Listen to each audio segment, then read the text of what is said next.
In the previous class, we had discussed about how to draw the root locus.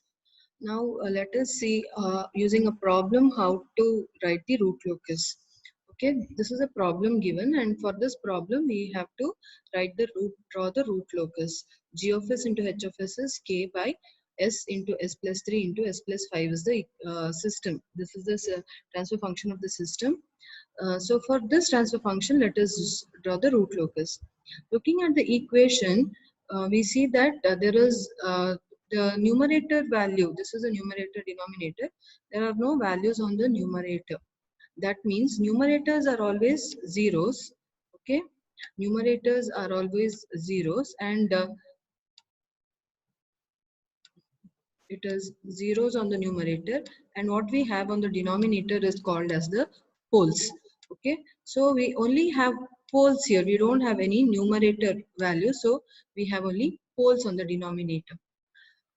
So how many poles do we have? We have 3 poles, and one pole for this, one pole for this, and one pole for this.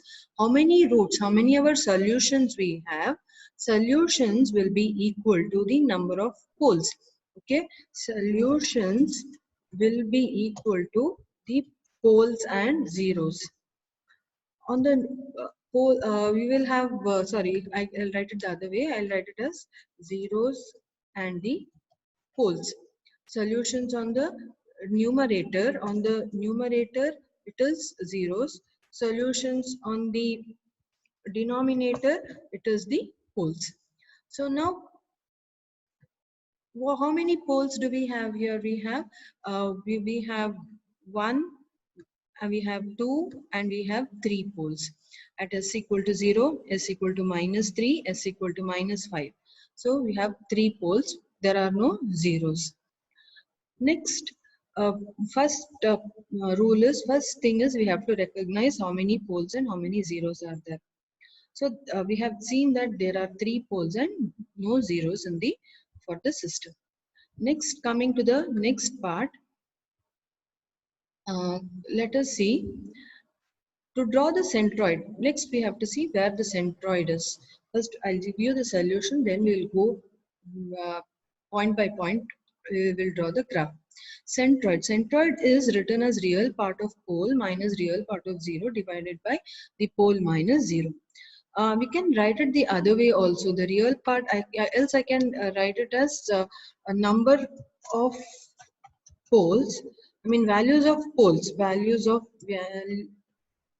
can write it as values of poles minus the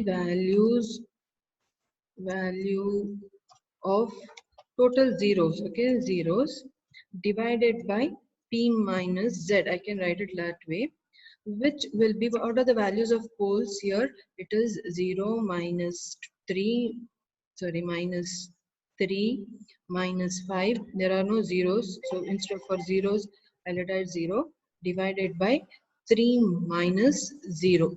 So that would be around 8 minus, that is going to give you 8, that is minus 8 divided by 3, that is around minus 2.667. Okay, something like that. I can write it approximately 2.7 would be the answer. Okay, then the angle of asymptotes. The number of asymptotes, how many asymptotes? The number of asymptotes, okay.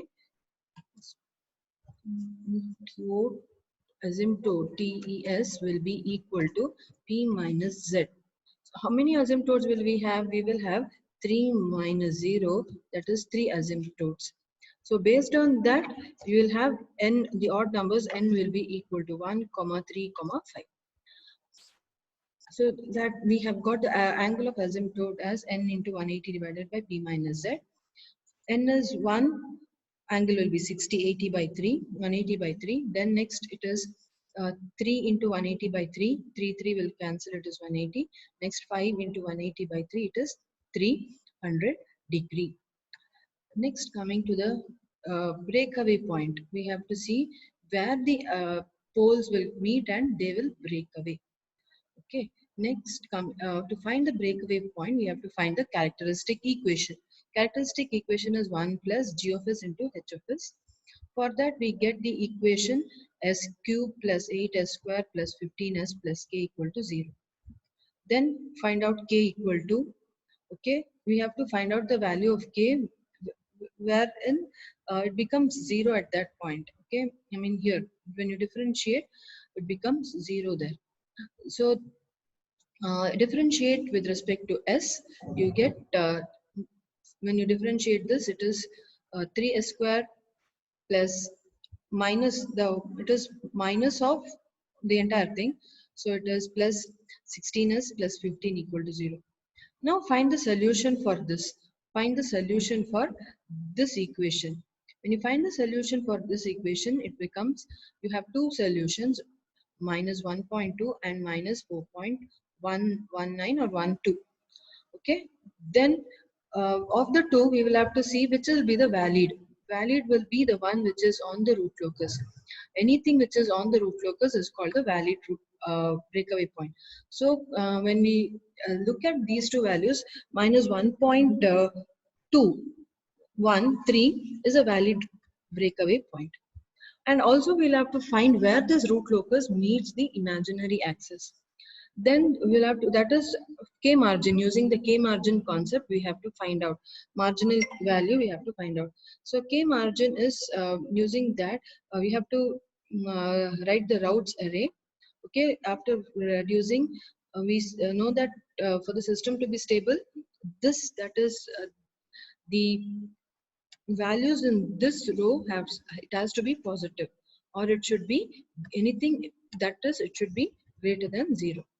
So now, uh, or it can be, that is, it should be greater than 0, or it should be equal to 0. Maximum it should be great, it should be greater than 0, or at least it should be equal to 0. So now if I'm considering this, that is, here this expression, that is this term is equal to 0, that is for marginal stability, that here the root, assuming that the roots are going to be on the imaginary, on somewhere, this is, if this is the imaginary axis, assuming that my roots are going to be on the imaginary axis. If it is here, it is stable, on this side it becomes unstable. So here exactly at this point, the k value, I mean I have, it becomes this values, this or the element in this row, the first element becomes 0. So now, assuming that to be 0, you have, it becomes 8s square here. If this is 0, then from this value, that is taking this as 0, what do we get?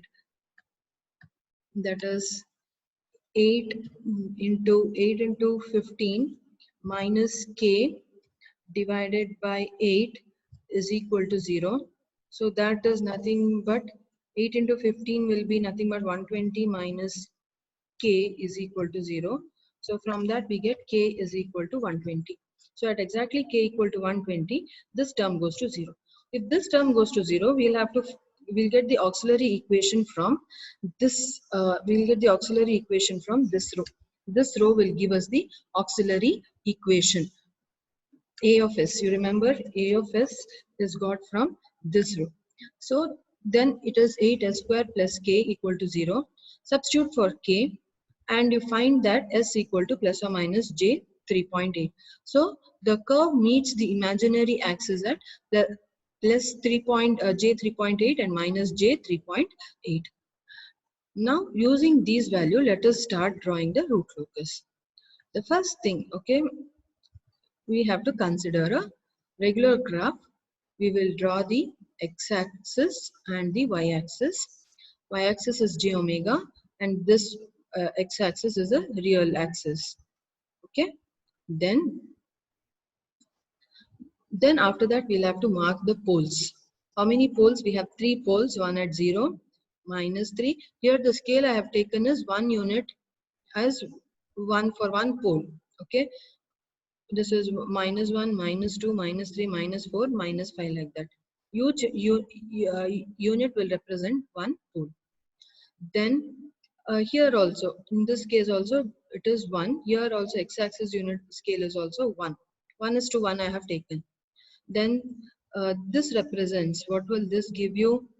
This is your first pole, then okay, this is the first pole, then at -3 you have the second pole, and -5 we have the third pole. We write it as P1, P2 and P3. We don't have zeros, so no, if it was a zero, we'll have to represent it using a circle. Next, after this, the next you have to do in the graph is, you have to see which is the root locus, region of root locus and non-root locus region. If I consider a test point here, okay, if I consider a test point here, let us consider some test point here, okay. If I consider a test point, suppose I consider a test point here, okay. If I consider a test point, to the right of this test point, how many poles and zeros do we have? We have one pole and the number of zeros is 0. So it is 1. This is an odd number. Because this is an odd number, okay, this region, that is, this region from here to here, it is lying on the root locus. This region, this axis, the part of this axis becomes the root locus region. Now, next, suppose I consider something over here. Okay, suppose I have test point, says test point over here. What about on this side? Now, what about the number of poles and zeros to the right side? How many poles are there? There are 2 poles, isn't it? You have 2 poles, one here and one here. 2 plus 0, so 2, which will be an even number. Therefore, the region from this end, that is 5 to 3, is not a part of root locus. Again, if I have a test point here, to the right of this, to the right side of this, from here to here, you will have, from, if I have a test point somewhere here at this point, what about onto the right side of that? How many, what will be the value of this? It is going to be, from the right side, it is going to be 3, odd number. So this region from this end to this end, from this end till infinity, it is a region of root locus. So now first, after defining the region of root locus, next is we have to draw the centroid. Centroid we had got, that is from this, from the expression, from this expression we had seen the centroid is minus 2.66 or minus 2.7. Now let us draw the centroid. We see here, can you see the centroid here? See, I have drawn the centroid here. It is at this point I have marked the centroid as C. This is, I mean, 1, okay? This becomes 1. This is 1. This is 2. This point is 2. This point is 1. So this is 2.5. So somewhere here, this is 2.6. So this is the centroid point. Okay, mark this on the graph. After marking this on the graph, you have to now start writing the asymptotes. Now to find the asymptotes, I mean angle, keep the protractor, the center of the protractor should be there on the C. You can, if you, I'll just enlarge this and show you. See, the center of the protractor, I have kept it at C. Then using this, we will have to mark what was the angle. It was 60 degree. We have to mark the mark at 60 degree here. Okay, we will have to 60 degree here, then 180 degree here. Okay, you will have mark keeping the protractor right at the center here. From here 60 degree, then 180 degree. This is asymptote, the first asymptote. This will be the second asymptote. Next, again to draw the third asymptote, see here we have to again reverse, keep the center at the the center should be here. It should have, you should keep it at the center here at this point. Then mark the 363, I mean, yeah, 300, not 360. You have to mark 300. Where will be 300? It will be somewhere here. So mark 300. Then again,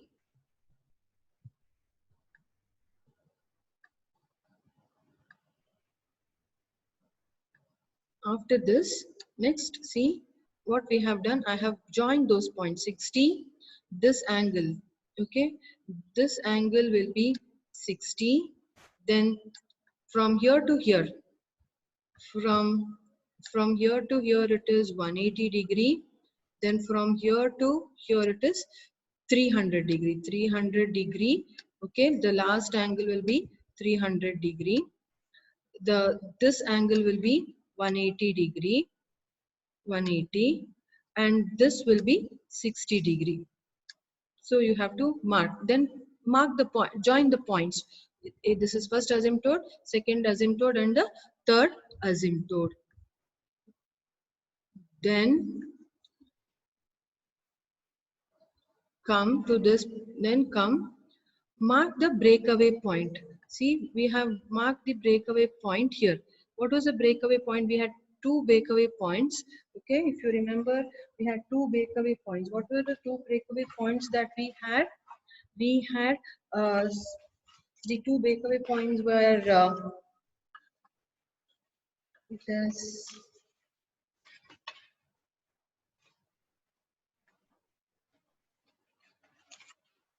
we had the minus 1.2 and minus 4.19. Minus 4 point. See, this is 3 means this is minus 4. Okay, this becomes minus 4. So this is minus 4. This is representing minus 4. 4.1 is here. Is this on the root locus? No, it is not on the root locus. So now we have to consider a point which is on the root locus. 4 is here. That point doesn't come on the root locus. Whereas 1.2, 1 is here, 1.2 will be somewhere here. It falls on the root locus. So this is a valid breakaway point. So let us consider minus 1.213. And we will draw, this is minus 1, so minus 1.2 is somewhere here, so this becomes the breakaway point. Put a dot or give a mark in the graph the breakaway point. Then after that, okay, come back next, we have, and again after that the intersection where the root locus meets the imaginary axis at 3.8. 1 2 3, 3.8 is here, j plus j 3.8, this is minus j 3.8. Even mark those points on the imaginary axis. Okay, this point is minus j 3.8, and this point, this is plus j 3.8. So mark those points, and here breakaway point is minus 1.213. So now mark all this point. This was the centroid. Okay, centroid was minus 2.667. So these are the points. This is the centroid point, and this is a minus 1.213 is the breakaway point. Now after marking all this, now we will have to draw the root locus. See now, what is the root locus? See, this is the root locus. Okay, here this is the root locus. The one root locus starts from minus 3. Okay, it starts from minus 3 and it comes here. It starts from minus 3, it comes towards this point. The other root locus starts from 0, comes towards this point. Both of them meet here and they split. One will go on top like this, the other one will come and it will go down like this, and it will continue in it. This asymptote is just a it is guiding line for the root locus. It should be following the asymptote. It is like your road for the car to go. If I have to go from my house to the college, using our vehicle, there should be a road on which the vehicle has to move, on which we can get a trajectory. So it is asymptote will be something like a road which is going to guide the uh, trajectory, which is going to guide our path. So this root locus should follow the asymptote, and the other root locus will be starting from -5. It will just go up to infinity. This is also going towards infinity. This is also going towards infinity. Why? Because there is no zero. If there was a zero here, then this root locus would stop.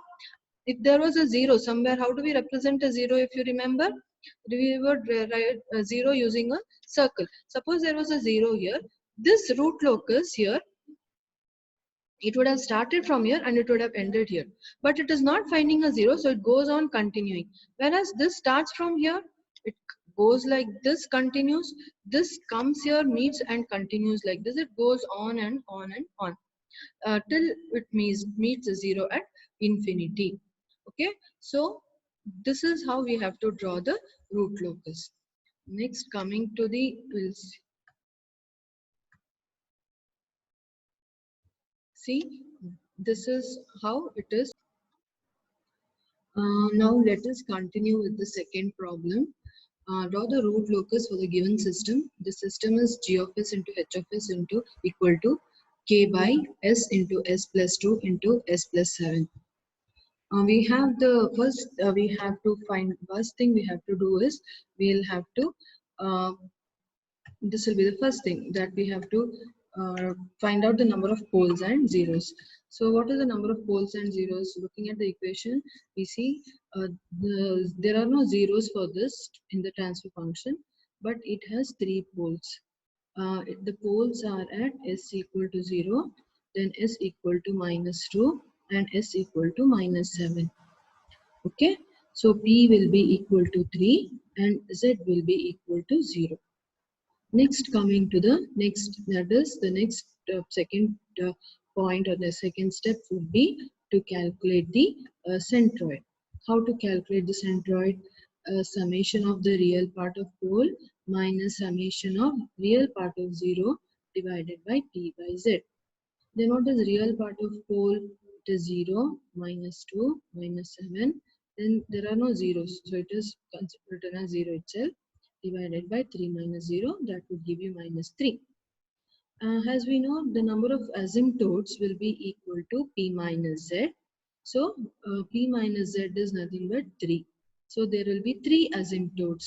That is 3 root locus which will have to follow the asymptotes. Because there are no zeros. If there is a zero, the poles will end at 0, but we don't have any number of zeros, so all of them should go to infinity. When those root locus they have to go to infinity, they should have a path, or they should have a guidelines. Using that guidelines itself, they should go to the infinity. It is like if when you're going in an aeroplane, if you're a pilot, there will be a certain path, locus will be there, the trajectory will be there. On the trajectory he has to move, or your missile on the trajectory it has to go. If it deviates from the trajectory, then again you have to you'll have to change the system parameter so that it comes back onto the trajectory. So this asymptotes will be the guidelines for the system to move in towards, yeah, towards its destination, yeah, using this asymptotic lines. So you have 3 asymptotes. Phi 1, it is 180 by 3 because n is 1 here. Next, 2, n is 3, so 3 into 180 divided by 3, that will give you 180 degree. Then the third one is 5 into 180 by 3, that is 300 degrees. Then you have the breakaway point, calculating from the characters you have, from the equation g of s into h of s, you have to find the characteristic equation. How will we find the characteristic equation? What is it? It is 1 plus g of s into h of s is equal to 0. This is the characteristic equation, isn't it? So using this, now we have to find the characteristic equation. We get s cube plus 9s square plus 14s plus k is equal to 0. then k will be equal to minus of s cube plus 9s square plus 14. That is, now you'll have to differentiate. Okay, let us differentiate and differentiate this with respect to x, and then no, sorry, with respect to s, and then equate it to 0. Okay. uh, uh, if you have to find the breakaway point, it has to satisfy this. That is, dk by ds should be equal to 0. You'll have to differentiate the gain with respect to s and equate it to 0. So while doing so, after that we'll have to find the solution. The solution for this equation, okay, when you find the solution, that will give you the breakaway point. Then you have two breakaway points at -5 and at -0.918. But -5.08 will not lie on the region of root locus, whereas the -0.918 will it will lie on the root locus, so it is a valid breakaway point. Next, we'll have to find where these root locus will meet the imaginary axis at what point. Then you have to, for this you have to write the we'll have to write the our RH matrix. So after writing the RH matrix, we know this equation has to be divided by 9. This has to be this value. You have this divided by 9 here. Okay, this has to be equated to 0.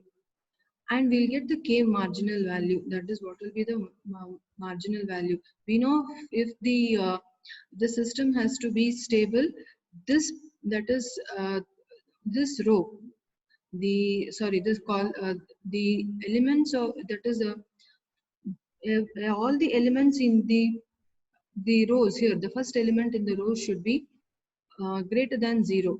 That is, the first column elements should all be greater than 0. Or it, for the marginal stability, this value, okay, this value should be equal to 0. So now when I equate it to 0, I get a k marginal value of 126. For this, when this row becomes 0, from this row, from this row we get the auxiliary equation. The auxiliary equation will be 9s square plus k. Okay, the auxiliary equation is going to be 9s square plus k. From this we get the s value as the s here. This is s is s plus j 3.74 and s equal to minus j 3.74. There are two values. It is s is equal to minus j 3.74 and s is also equal to plus j 3.74. So these two values of s you will get while you find the solution. Now let us see how to draw the root locus. Similar to the previous one, initially mark all the you first mark the poles. You have one pole here, then you have the second pole here, and the third pole here. Then after that, let us mark the centroid. Okay, centroid is somewhere here. Then keeping the protractor here, we have to mark, you'll have to mark the 60 degree, then you have to mark 180 degree, then you have to mark 300 degree. Okay, this angle is 60, this will be 180, and the third angle is going to be the third one. This is the third angle, that is going to be 300 degree. Okay, after this, now join these points with the centroid. Join this point with the centroid. This also you join with the centroid with dotted lines. Okay, your dotted lines, you join these lines. Then after that, then you have to, now next would be you have to mark the breakaway point. Here will be the breakaway point. And along with that, you also have the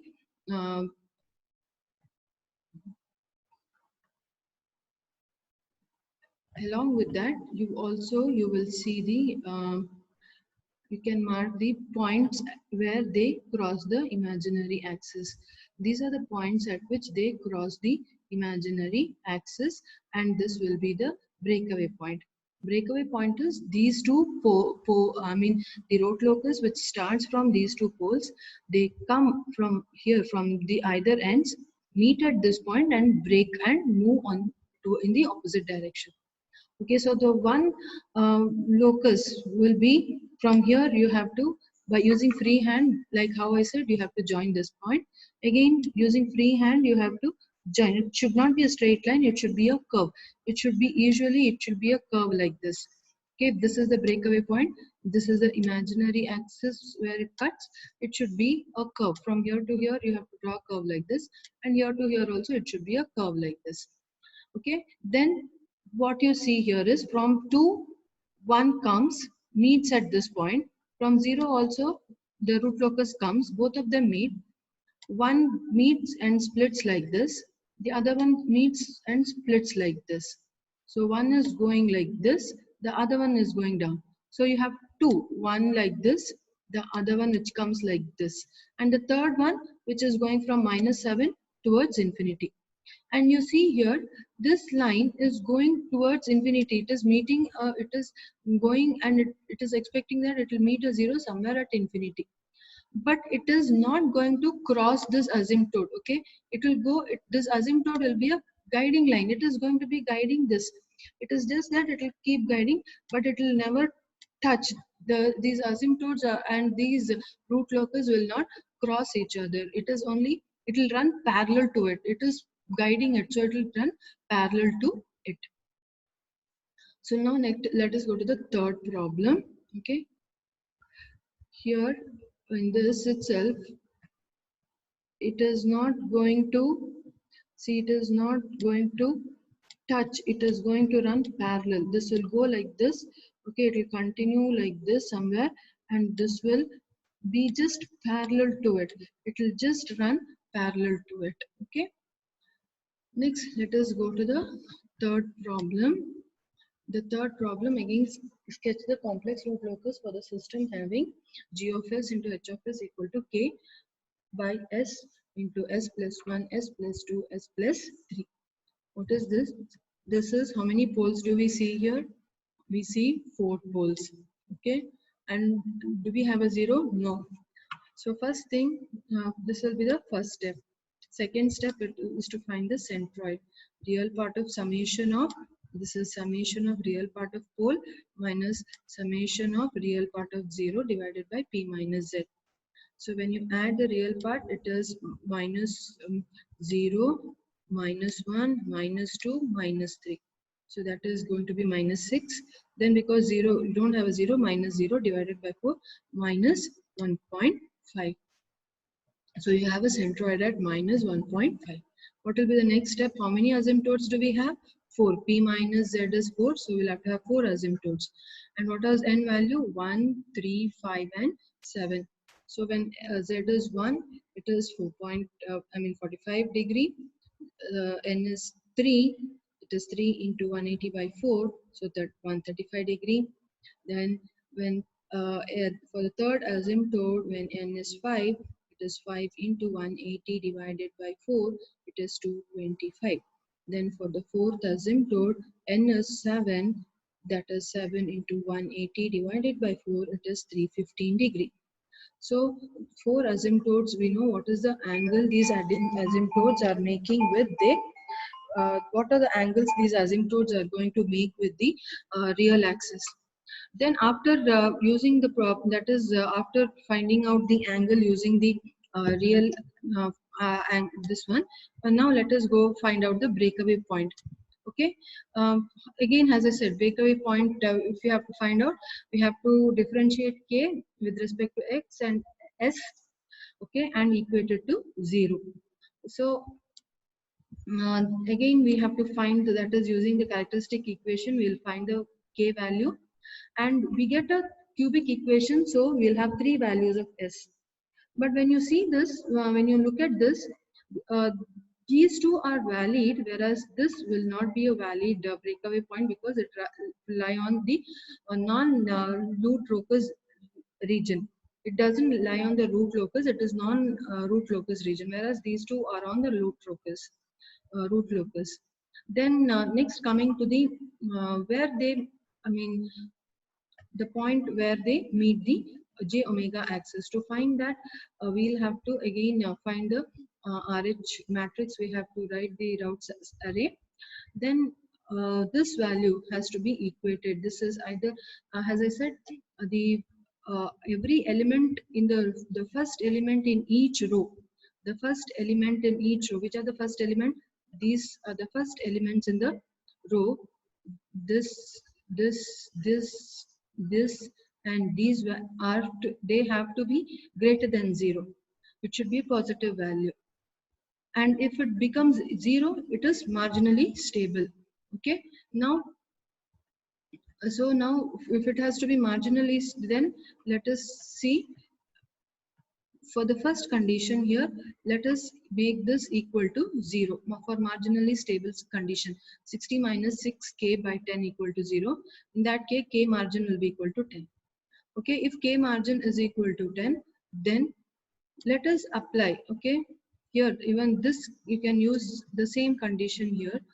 This square here, this becomes 10. This is your k value. So here 10 square plus k will be equal to 0. You get your auxiliary equation from this row. This row is going to give the auxiliary equation. This row will give the auxiliary equation. This row. So again 10 square plus k is equal to 0. Then using that, find out s. The value of s will be plus or minus j. Now let us draw the root locus. Okay, first take the axis. J will be imaginary. Your this y-axis imaginary. Then x-axis is the real axis. Then here what I have done is, if you see here, here I have taken 4 units as one pole. For one pole I have taken 4 units. This will be -1, -2 and -3 correspondingly. How many zeros did we, how many poles did we have? We had 4 poles, isn't it? So mark all the poles. 1, 2, 3, 4 poles we had. We did not have any zeros. Then this is the region of root locus, root locus region, and this is root locus region. Then again after that, what's the next point? We have to mark the centroid. What was the centroid that we got? Centroid, if you remember, it was 1.5. Here, this is the centroid. So this was the centroid. From the centroid, what was the next thing? Keeping the protractor, we will have to mark the asymptote angles. Okay, keeping the protractor at the center, we will have to mark the asymptote angles. Marking, that is now for this protractor, for this itself, let us see. This is capital at the center. 45 comes somewhere here. Let us mark it. 45 will be here. Then next was this is 30, so 135 will be here. Then again similarly you have one angle here and you will have one more angle here, exactly opposite.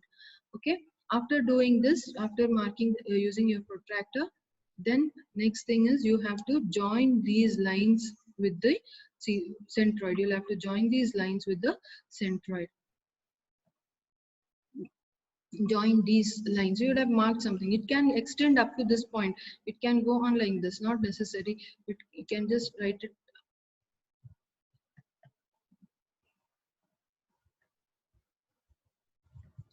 You can just continue. Here also you can continue. This is just a reference. It will be just a reference. You can just write like this. Okay. After that, after now drawing the asymptotes. Yes, what is the angle asymptotes? What are the angles these asymptotes are making? This is making an angle of 45. Okay. Then what about this? This is making an angle of 135. Then this is making an angle of how much? This is going to be 225. Similarly, this is going to be the fourth one will be making an angle of 315. Sorry. This fourth one is going to make an angle of 315. So you will have to mark all the angles, then proceed next. Next would be you have to find the breakaway point. Okay, we had 2 breakaway points. Okay, what were the 2 breakaway points that we had? You remember I said minus 1.5 is not a valid one, but you have the other 2 which are the valid. Which are the other 2? Minus 0.3 0.38. Minus 0.38 is somewhere here. See, 1.5 comes here. It is not on the root locus, so it is not a valid breakaway. You can have centroid on non-root locus region. Centroid can be on non-root locus region, but breakaway point, because root locus comes and breaks. So if root locus is coming, it has to be on the root locus region only. Breakaway point has to be on the root locus region. Centroid need not be on the root locus region. It can be on the non-root locus region. Okay, now you have breakaway point 1 and breakaway point 2. The second is minus 2.6. This is 2. Then you have 2.5 here. So 2.6 is somewhere here. So 2 breakaway points you have written. After that, then what? You have to mark the points where they are going to meet the imaginary axis. Even here, I've taken 4 unit as 1 GM value, imaginary, your complex values. So this is minus, this value will be here. We have, this is plus, sorry, this is plus 1J, and here you will have the minus J values. So now using your freehand drawing, you have this breakaway, you have to draw like this, okay? You have to draw like this using freehand itself, you have to connect. That is, see, from, it comes like this, these two, you have a, then here also, it comes to this point, from 2, it comes like this, and it breaks, it goes, it follows the asymptote. It is going along with the, see, these two lines, okay, they are parallel to this. This will be parallel to this. These two will be parallel, and similarly this and this is parallel. This and this will be parallel. So now you have the, from 4 loops you have 4 4 poles. You will have the 4 root locus. 1 and 2, they join here, break, one goes up, the other comes down. Okay, it is like this. It is something like this. One coming from here, and they break and go, one up goes up, one comes down. Again from minus 1 and 0, 2 comes, meets here, one breaks and goes up, the other one breaks and comes down. So when you're drawing it, finally it looks something like this. Okay, freehand drawing. After that you have the see, this is the root locus. You have 1, 2, 3 and 4 root locus. This is how you have to draw the final one. You have to show the centroid, you have to show the breakaway points, you will have to show the angle, you have to show where they meet the imaginary axis. So all this has to be shown in the graph. Okay. I'll continue with the problems in the next video.